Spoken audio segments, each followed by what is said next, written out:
오늘 이 본문을 우리가 보게 되어지면 사실 좀 잘 아는 이야기 중에 하나죠.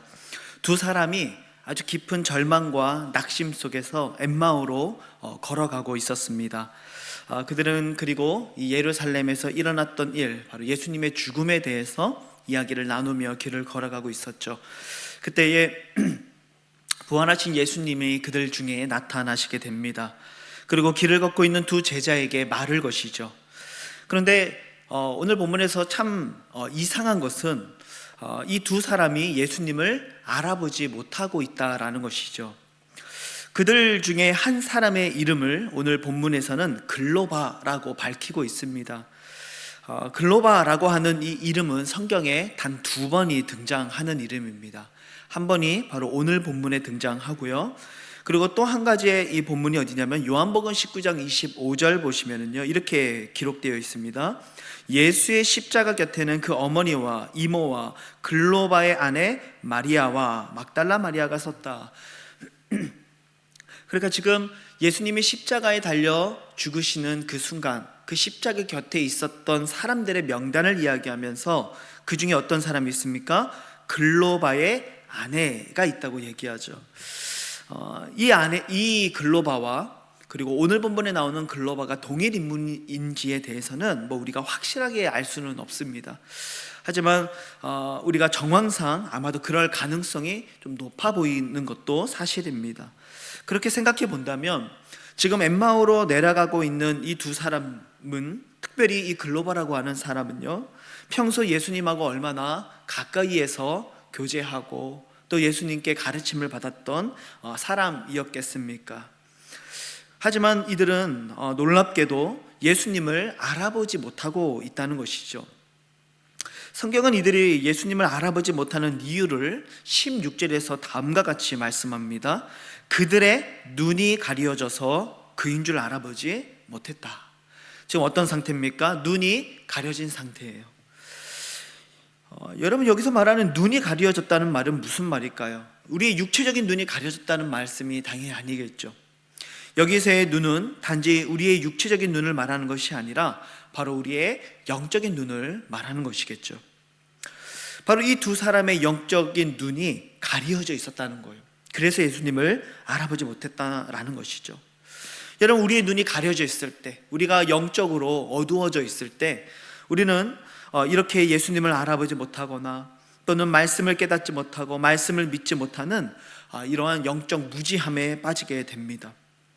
우리의 이 영적인 눈을 어둡게 만드는 영적 장애물들이 우리 주변에 참 너무나도 많이 있습니다. 여러분들은 이 영적인 장애물, 나로 하여금 눈을 어둡게 만들고 정말 온전한 믿음으로 반응하지 못하게 만드는 그 영적 장애물들이 뭐라고 생각하십니까? 여러 가지 것들이 있겠죠.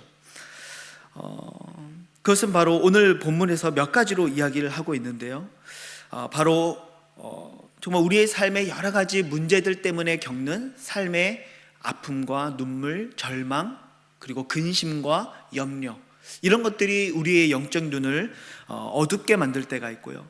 또 우리의 편견이나 얄팍한 지식이나 내가 경험한 아주 제한적인 인생의 경험들, 이런 것들, 현실과 상황 때문에 우리는 영적 무지함에 빠지게 되기도 합니다.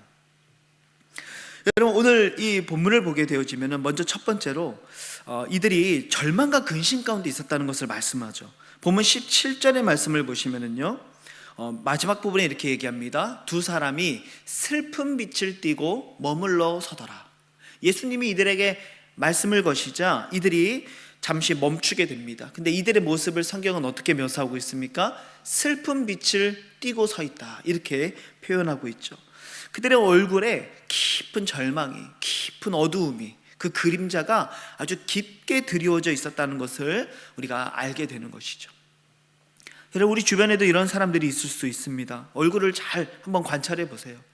어떤 사람들은요, 얼굴이 환한 사람들이 있습니다. 기쁨과 감사가 넘치는 얼굴이죠. 근데 종종 어떤 분들은 얼굴이 어두운 분들이 계세요. 왜요? 얼굴이 왜 어둡습니까? 건강적인 이유가 있을 수도 있겠지만 대부분 어떤 이유겠어요? 뭔가 염려와 근심과 낙심할 만한 일들이 그 삶에 가득 차 있는 거예요. 그러니까 얼굴이 슬픈 빛을 띠면서 어두워져 있는 것이죠. 여러분, 우리의 얼굴이 이런 슬픈 빛을 띠며 슬픔과 절망과 낙심과 염려 가운데 빠져 있을 때가 있다는 것이죠. 오늘 여러분들의 삶에도 그런 것들이 왜 없겠습니까? 자녀의 문제라든가 경제적인 문제, 비자의 문제, 또 결혼의 문제, 정말 건강의 문제 등 여러 가지 삶의 문제들 속에서 우리는요, 낙심하기도 하고 또 염려하기도 합니다. 근데 중요한 것은 이러한 낙심이나 염려들이 우리의 마음을, 우리의 눈을 우둔하게 만들고 우리의 눈을 어둡게 만든다는 것이죠. 예수님이 말씀하신 그 비유 중에 4가지 밭의 비유를 아마 잘 알고 계실 거예요. 그 중에 이 씨앗 하나가 어디에 떨어지냐면 가시떨기 위에 떨어진다고 말씀하죠. 근데 이 가시떨기 위에 떨어진 것을 성경은 예수님이 어떻게 해석을 하시냐면 마태복음 13장 22절에 보시니까 가시떨기에 뿌려졌다는 것은 말씀을 들으나 세상의 염려와 재물의 유혹에 말씀이 막혀 결실하지 못하는 자다. 2가지가 얘기하죠. 세상의 염려와 재물에 대한 유혹입니다. 여러분, 이렇게 염려는요, 하나님의 말씀이 우리 안에 결실하지 못하도록 막는 역할을 한다는 것이죠. 예수님이 돌아가셨습니다. 그동안 그들이 믿고 따르던 주님이 더 이상 이 세상에 없는 것이죠. 그들의 마음속에 수많은 근심과 걱정과 염려들이 아마 있었을 거예요. 이제 더 이상 예루살렘에서 우리가 발붙일 곳이 없다고 생각했을지도 모르겠습니다. 그래서 예수를 믿었고 예수를 따라갔고 예수 그리스도께 가르침을 받았다라고 하는 어떤 이력 때문에 이제 예루살렘에 더 이상 머물지 못하고 엠마오로 도망가고 있었을지도 모릅니다. 그들의 마음속에는 미래에 대한 극심한 염려로 가득 차 있었던 것이죠. 오늘 이 말씀 앞에 우리의 마음을 한번 돌아볼 수 있기를 소망합니다. 나는 무엇 때문에 염려하고 있을까? 나의 영적인 눈을 무지하게 만드는 것들은 무엇일까? 내 믿음을 결실하지 못하도록 막는 이 세상의 염려들은 무엇인가? 여러분, 우리의 삶을, 마음을 한번 돌아볼 수 있기를 소망합니다. 놀라운 것은 사도 바울은요, 그도 마음속에 많은 고통도 있고 근심도 있었거든요. 근데 그 고통과 근심의 이유가 우리랑 너무 다른 거예요. 로마서 9장 말씀을 보시면은요, 바울이 이런 고백을 합니다. 내가 그리스도 안에서 참말을 하고 거짓말을 아니하노라.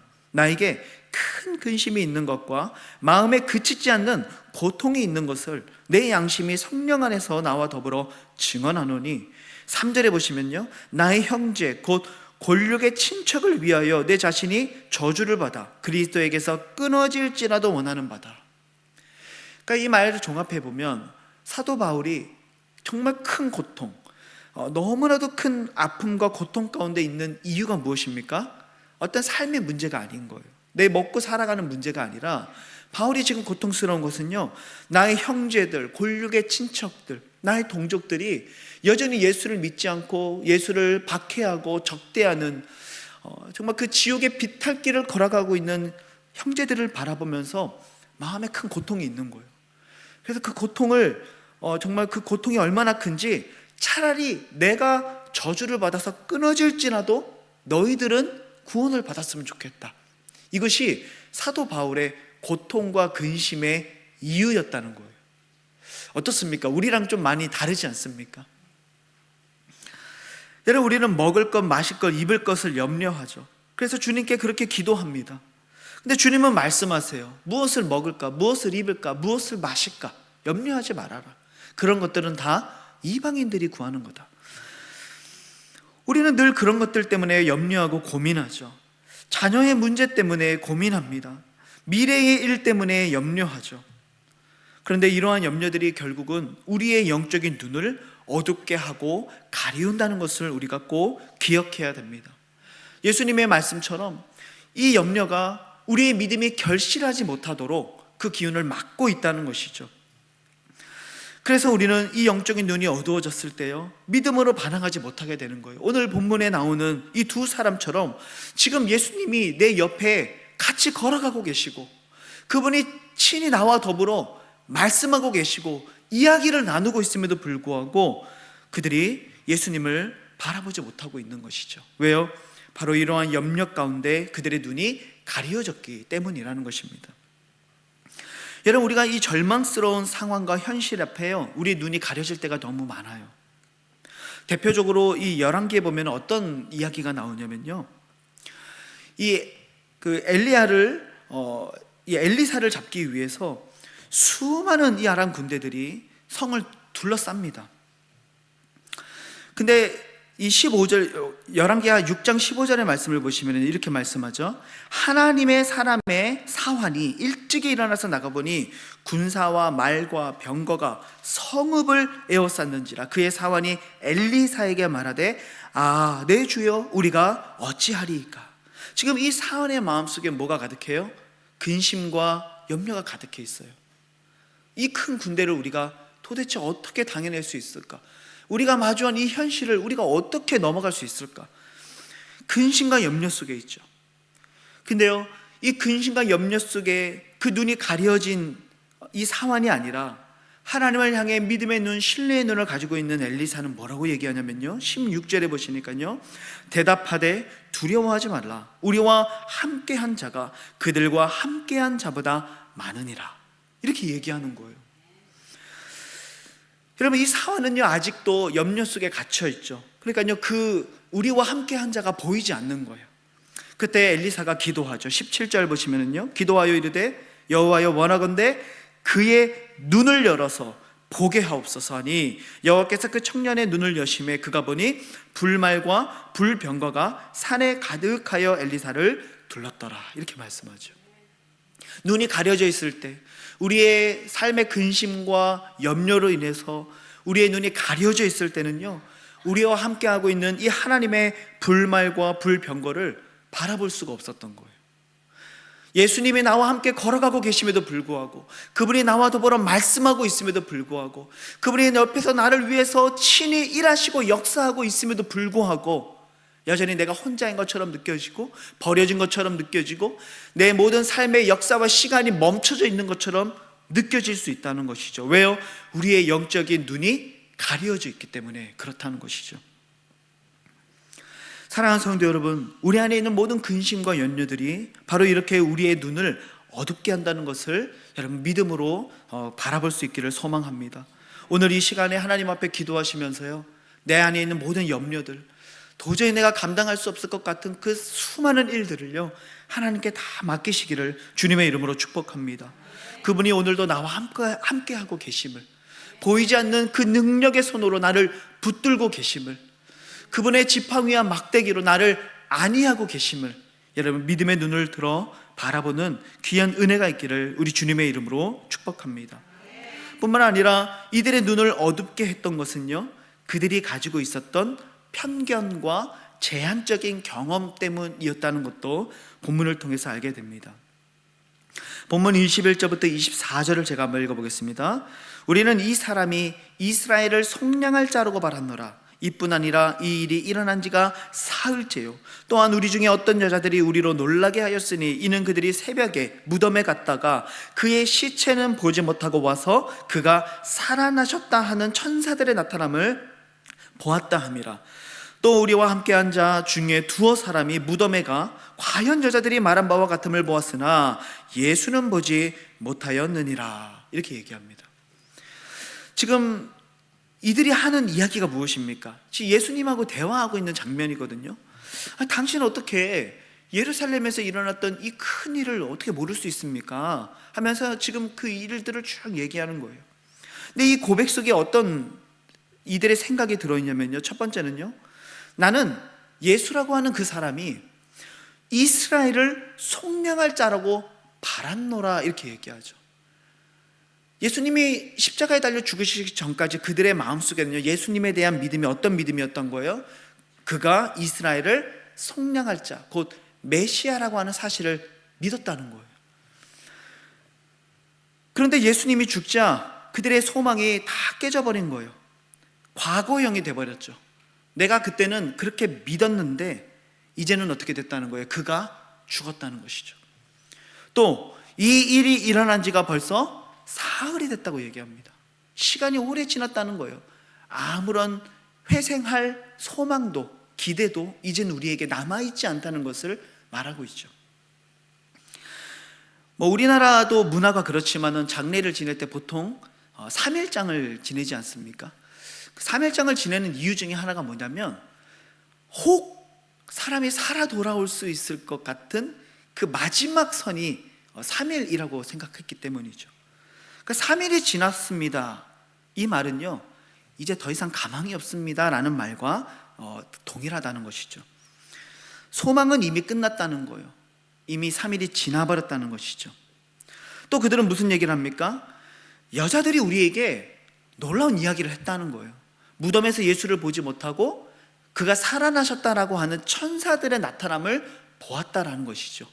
그래서 그 말을 듣고 이들은요, 과연 그러한지를 보기 위해 무덤으로 갔다는 거예요. 그런데 갔으나 뭘 보지 못했다고 합니까? 예수는 보지 못했다라고 얘기해요. 이들의 경험이죠. 나는 예수를 보지 못했다는 거예요. 여러분, 이랬던 사람이 또 있어요. 바로 이 도마가 그랬죠. 하필이면 도마가 없는 그 사이에 예수님이 오셨어요. 그러고 나서 이 제자들이 도마에게 예수님 우리가 만났다라고 얘기하니까 그때 도마가 뭐라고 얘기합니까? 내가 내 눈으로 보기 전까지는 나는 믿지 못하겠다. 심지어 내가 그 손가락에, 그 못자국에 내가 손가락을 넣어보지 않고는 내가 믿지 못하겠다. 그의 믿음이 어디에 제한되어 있는 거예요? 경험에 제한되어 있는 거예요. 근데 내가 예수를 보지 못했다는 것이죠. 내가 경험하지 못했다는 거예요. 우리 주변에 예수를 믿지 않는 수많은 영혼들 중에 우리들에게 그런 얘기를 하는 사람들이 있지 않습니까? 하나님이 살아계시다면 하나님을 우리에게 보여줘봐. 우리가 어떻게 하나님을 보여줍니까? 그렇죠? 하나님 영이시고 하나님 육체를 가지신 분이 아니신데요, 우리가 경험해보지 못하기 때문에, 그분을 보지 못했기 때문에 나는 믿을 수 없다는 것이죠. 그래서 이들이 가지고 있었던 그런 경험의 제한적인 것들, 사람이 이미 죽었고 사흘이 지났기 때문에 이제 모든 것은 끝나버렸다라고 하는 그들의 지극한 편견들, 여러분, 이것이 그들의 믿음을 제한하고 있는 거예요. 여자들이 와서 천사들이 예수님이 살아나셨다라고 증거했음에도 불구하고 그들의 믿음은요, 자신들이 가지고 있는 경험과 편견을 뛰어넘지 못하는 거죠. 그런 일이 일어날 수 없을 거라고 생각하는 거예요. 성경에 보면은요, 열왕기하 7장에 어떤 사건이 있냐면 이 성이 포위되어져 있는 상태입니다. 많은 사람들이 굶주리고 있는 상태예요. 오늘은 네 아들 잡아먹고 내일은 네 아들 잡아먹자, 이런 상황인 거죠. 근데 그때에 이 7장 1절에 보시면 엘리사가 어떤 예언을 합니까? 엘리사가 이르되 여호와의 말씀을 들을지어다 여호와께서 이르시되 내일 이맘때에 사마리아 성문에서 고운 밀가루 한 스아를 한 세겔로 매매하고 보리 두 수아를 한 세겔로 매매하리라. 여러분, 지극히 지금 굶주려 있는 상태예요. 심지어 사람을 잡아먹고요, 심지어 가축의 똥을 돈을 주고 사고 있는 지금 이런 상황 속에서 엘리사가 지금 이런 말도 안 되는 예언을 하고 있는 거예요. 근데 엘리사는 분명하게 선포하죠. 여호와의 말씀을 들을지어다. 이것이 단지 나 한 사람의 이야기가 아니라 하나님의 말씀이라고 증거하는 거예요. 근데 그때에 우리가 잘 알듯이 왕의 장관 한 사람이 뭐라고 얘기합니까? 2절 말씀을 보시니까요, 그때에 왕이 그의 손에 의지하는 자 곧 한 장관이 하나님의 사람에게 대답하여 이르되 여호와께서 하늘에 창을 내신즉 어찌 이런 일이 있으리요 하더라. 여러분, 이게 무슨 말이죠? 그런 일은 일어날 수 없다는 거예요. 지극히 인간적인 편견과 제한된 경험 속에 하나님의 능력을 가두고 있는 것이죠. 그런 일은 전혀 일어날 수 없다는 거예요. 인간적인 지혜와 경험으로 하나님의 능력을 제한하고 있다는 것이죠. 여러분, 좀 정리해 보자면요, 정말 우리가 가지고 있는 삶의 여러 염려들, 낙심들, 근심과 절망들, 여러분, 이런 것들이 우리의 영적인 눈을 무지하게 만들어버린다는 거예요. 가려버린다는 것이죠. 그래서 우리의 눈이 가려지니까요, 우리를 둘러싸고 있는 하나님의 불말과 병거를 보지 못하는 거예요. 오늘도 예수님은 나와 함께 하셨고 내가 살아왔던 모든 인생 속에 그분이 함께 하셨음에도 불구하고 그분이 없다라고 느끼는 것이죠. 또한 내가 가지고 있는 지극히 제한적인 경험과 인생을 살아오면서 축적되고 쌓여진 내 인생의 모든 편견들 때문에 우리가 영적으로 무지하게 된다는 것이죠. 그런 일은 일어나지 않는다는 거예요. 불가능한 일이라는 것이죠. 그런데 여러분, 우리의 절망이 변해서 기쁨으로, 우리의 의심이 신뢰로 변화되고 확신으로 변화되고, 우리의 차가웠던 심령들이 변하여 뜨거운 심령으로 변화되어지는 그 능력은 여러분 어디에 있을까요? 우리의 이 영적인 무지함을 걷어내고 정말 우리와 늘 함께 하시는 예수 그리스도를 밝히 바라보며 그분과 함께 동행하며 슬픈 빛을 띠고 있는 것이 아니라 도리어 우리의 심령이 기뻐 뛰며 하나님을 찬양하며 하나님의 말씀을 붙들고 살아가는 우리들의 인생의 능력은 도대체 어디에서 나오게 되는 걸까요? 여러분, 그것은 바로 하나님의 말씀에 있다는 것을 오늘 성경이 우리들에게 보여주고 있어요. 오늘 본문에 등장하는 이 두 사람이 비로소 예수님을 알아보고 낙심했던 그들의 마음이 다시금 뜨겁게 변화되는 것을 보게 되죠. 오늘 본문 크게 두 가지를 얘기하는데요. 먼저 본문 25절부터 27절을 보시면은요, 이르시되, 예수님의 말씀입니다. 이르시되 미련하고 선지자들이 말한 모든 것을 마음에 더디 믿는 자들이요, 그리스도가 이런 고난을 받고 자기의 영광에 들어가야 할 것이 아니냐 하시고, 이에 모세와 모든 선지자의 글로 시작하여 모든 성경에 쓴 바 자기에 관한 것을 자세히 설명하시니라. 지금 예수님이 길을 걸어가면서 이 제자들에게 하시고 있는 말씀이에요. 정말 이 성경에 쓰여진 것들, 모세와 선지자들이 말한 모든 것들을 마음에 더디 믿는 자들아, 너희가 정말 성경을 잘 알고 있음에도 불구하고, 너희가 그 성경을 달달달달 외우고 있음에도 불구하고 어째서 그 성경이 나를 가리켜 쓴 것임을 너희들 왜 깨닫지 못하느냐? 왜 이 성경 속에 나타나 있는 메시아에 대한 이 예언과 그 말씀들을 너희가 밝히 알지 못하느냐고 주님이 책망하고 있는 것이죠. 여러분, 이들은 유대인들이죠. 그러니까 기본적으로 구약 성경에 능통한 사람들이에요. 심지어 유대인들은요, 이 성인이 되기 전까지 토라를 달달달달 외웁니다. 그만큼 구약 성경에 능통한 사람들인 거예요. 심지어 고대 헬라어, 이 히브리어는요, 모음이 없는 책이었어요. 모음이 없다는 건 뭡니까? 자음만 기록되어 있는 거예요.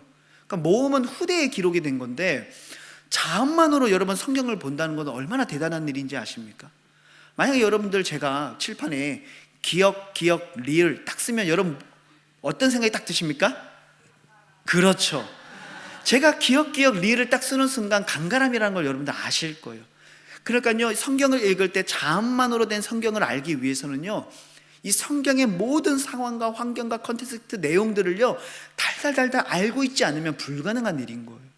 그만큼 하나님의 말씀을 잘 알고 있는 사람들이 유대인들인 거예요. 여러분, 이들이 이 구약에 기록된 메시아에 대한 예언들을 몰랐을까요? 아니에요. 다 알고 있었겠죠. 여러 번 읽어봤겠죠. 어쩌면 그것을 외우고 있었을지도 모릅니다. 하지만 중요한 건 그들의 이 말씀을요 진실되게 깨닫고 진실되게 믿고, 더 나아가 이 말씀이 지금 십자가에 달려 죽어서 내 눈에 더 이상 보이지 않는 바로 그 예수 그리스도를 가리켜 쓰여진 말씀이라는 것을요 그들이 알지 못했던 거예요. 믿지 못했던 것이죠. 그들은 말씀을 너무 표면적으로만 알고 있었던 거예요. 여러분, 우리가 성경을 읽는 것은 너무 중요합니다. 통독을 하는 것도 너무 중요합니다. 하지만 진정한 변화는 내가 성경을 5독을 했느냐 10독을 했느냐가 중요한 것이 아니라, 내가 그 성경의 말씀을 깨닫고 그 말씀을 내 삶으로 경험하고 그 말씀이 내 삶의 능력으로 역사하시며 그 말씀의 능력이 내 삶 가운데 나타나기 시작하는 것들을 경험하기 시작할 때, 우리가 흔히 얘기하는 그 말씀이 레마의 말씀으로 나의 삶에 새겨지기 시작할 때, 비로소 우리가 말씀의 능력이 우리의 삶에 넘치는 인생으로 변화되게 되는 것이죠. 하지만 이 제자들은요 말씀을 너무 표면적으로만 알고 있었던 거예요. 문자적으로만 알고 있었던 것이죠. 그들은 이 말씀이 예수님을 가리켜 기록된 말씀이라는 것을 깨닫지 못했고 경험하지 못했던 거예요. 하지만 길을 가시던 예수님께서요 이 제자들에게요, 이 두 사람에게 하나님의 말씀, 특별히 이 모세와 선지자들이 말한 그 글들, 특별히 그 모든 글들이 바로 예수님을 가리켜 했던 말이라는 것을 하나하나 자세히 풀어서 가르쳐 주시기 시작하죠. 그래서 어떤 일이 일어납니까? 32절 본문에 보시면은요, 그들이 서로 말하되 길에서 우리에게 말씀하시고 우리에게 성경을 풀어주실 때에 우리 속에서 마음이 뜨겁지 아니하더냐. 이 두 사람의 고백인 거예요. 주님께서 그 말씀을 깨닫게 하시고 풀어주시고 그 말씀 속에 담겨있는 깊은 영적인 의미들을 경험하게 하실 때 비로소 그들의 마음이 뜨거워졌다는 거예요. 원래 이들의 마음은 어땠습니까? 슬픈 빛을 띠고 서 있던 사람들이에요. 얼굴만 봐도 저 사람이 얼마나 많은 인생의 무게를 어깨에 짊어지고 있는지 딱 봐도 알 수 있을 만큼 그들의 얼굴은요 너무 어두웠던 사람들이죠. 하지만 그랬던 자들이 하나님의 말씀을 듣고 그 말씀이 풀어지고 그 말씀을 경험하기 시작했을 때 그 속에서 마음이 뜨겁지 아니하더냐라는 이 고백이 터져 나왔다는 것이죠. 사랑하는 성도 여러분, 우리의 마음을 한번 돌아볼 수 있기를 소망합니다. 냉랭해져 있지 않습니까? 우리의 눈이 영적으로 무지해져 있지 않습니까? 그렇다면 기도하시기를 바랍니다. 하나님, 오늘도 나의 눈을 열어서 하나님의 말씀을 경험케 해 주십시오. 말씀의 능력을 매일매일 경험하며 살아갈 수 있도록 인도해 주십시오. 말씀을 피상적으로 읽는 것에서 멈추는 것이 아니라 그 말씀이 나의 심령을 사로잡고 그 말씀이 내 삶의 진정으로 믿어지는 역사가 있게 해달라고 기도할 수 있는 이 밤이 되시기를 주님의 이름으로 축복합니다. 두 번째로 이들은요, 본문 30절과 31절에 보시면은요, 그들과 함께 음식 잡수실 때에 떡을 가지사 축사하시고 떼어 그들에게 주시니 그들의 눈이 밝아져 그인 줄 알아보더니 예수는 그들에게 보이지 아니하시는지라. 이렇게 말씀합니다. 예수님이 이들과 헤어져서 길을 계속 가려고 하셨어요. 근데 이들이요, 예수님 붙잡습니다. 우리랑 같이 좀 유하고 갑시다. 그래서 이제 같이 이제 거하면서 이제 뭘 합니까? 자연스럽게 떡을 떼며 이 식사의 자리를 갖게 된 거죠. 이때 예수님이 떡을 가지시고 감사기도를 하시며 떼어 그들에게 주시게 되어지죠. 여러분, 많은 이미지들이 여기서 떠오르는 거예요. 오병이어의 기적을 일으키셨던 예수님의 모습도 떠오르고요. 또 마지막 날 잡히시기 전날 그날 밤 제자들에게 떡을 떼어 주시던 그 예수님의 모습도 떠오르게 되죠. 예수님과 함께 떡을 떼며 교제하던 이들의 눈이 밝아졌다는 거예요. 여러분, 예수님과의 교제가 그만큼 중요하다는 것을 우리들에게 말씀하고 있는 거예요. 피상적인 기도, 피상적인 성경 읽기가 아니라 정말 그 말씀을 통해, 그리고 기도를 통해, 그리고 오늘도 이 자리에 함께 하신 이 예배의 시간을 통해 우리가 그저 엉덩이만 붙였다 가는 것이 아니라 정말 예배 가운데 역사하시는 하나님과 영적인 교제를 나누는 거죠. 그분과 마음을 나누는 것이죠. 그분의 사랑을 누리고 나도 그분을 향한 사랑을 고백하며 정말 이 아름다운 사랑의 교제를 나눌 때 우리의 눈이 비로소 밝아지게 되어지는 이 놀라운 은혜를 이 두 사람이 경험했다는 것을 우리들에게 보여주고 있는 것입니다. 오늘 우리들의 삶을 돌아보시기를 소망합니다. 우리의 눈이 가려져 있지는 않습니까? 우리 남성들은 눈이 가려질 때가 참 많이 있습니다. 그 물건이 어디 있는지 찾지를 못해요. 거기 있다고 얘기하는데 아내가 아무리 가서 찾아도 이 남편의 눈에는 보이지가 않는 거예요. 없다고 분명히 얘기하는데 아내는 가면 반드시 그것을 찾아냅니다. 여러분, 우리의 눈이 영적으로 가려져 있지 않는가? 우리의 삶을 한번 돌아볼 수 있기를 소망해요. 영적 장애물들이 있는 것이죠. 염려와 근심들, 내가 가지고 있는 여러 편견과 내가 갖고 있는 지극히 제한적인 경험들, 여러분, 이런 것들을 가지고요, 하나님의 말씀을 제한하는 거예요. 하나님의 능력을 제한하는 거예요. 사랑하는 성도 여러분, 그러면 우리는요, 예수님과 늘 함께하고 있으나 늘 혼자인 것처럼 느껴지고요, 예수님은 언제나 나를 돕고 있으나 날마다 그 하나님의 손을 바라볼 수 없는 것이죠. 하지만 오늘 하나님, 나의 눈에 있는 이 가리움을 걷어주시고 정말 내 삶에 나를 둘러싸고 있는 불말과 불병거를, 나와 늘 임마누엘 하시는 우리 주님의 손길을, 때를 따라 돕는 주님의 은혜를 바라볼 수 있는 은혜를 허락하여 달라고 여러분 기도할 수 있는 은혜가 있기를 우리 주님의 이름으로 축복합니다. 오늘 말씀을 기억하며 우리 같이 한번 기도하기를 원합니다. 먼저 기도할 것은, 오늘 말씀을 통해서 우리 기도하기를 원하는 것은요, 하나님, 정말 내 안에 있는 모든 근심과 염려, 내 모든 불안과 내 모든 절망들을 주님의 손에 맡겨드립니다.